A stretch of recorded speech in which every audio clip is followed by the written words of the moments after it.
And just to one last thing on the parsha, we see that Dathan and Aviram, there are two informers that go and tell Paroh what Moshe did to the Mitzvah. And then the next day, these two people are fighting. And they say one of them was the husband of the woman that we spoke about yesterday, of the Jewish man that ended up getting pregnant. Um, anyway, so this was the two Jewish men were fighting, and they say, "Oh, you're gonna kill us also using the name." And so Moshe saw what was going on, that there was lashon hara, people were talking about him, so Moshe had to flee. And we're going to see this is the Dathan and Aviram. They're really the taskmasters. Remember before we mentioned that the Egyptians were in charge of Jewish taskmasters were in charge of the Jews.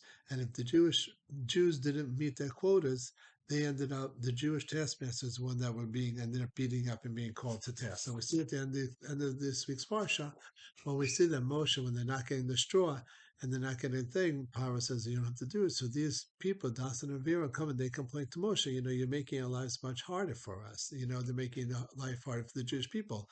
More so, not just them, the Jewish people, but also them as well, since they weren't able to make the quotas, Dathan and Aviram, when they got getting beaten up by the Egyptian taskmasters for not being the quota, and they end up getting rewarded in the Sanhedrin. And then we're going to have a later on Shir,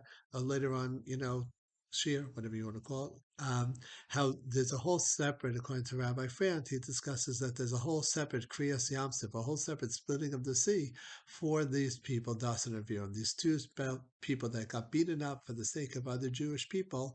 They're entitled, they're merited to have their own Kriyas Yamsuf, and we'll discuss this later when we discuss when the Jews leave the sea.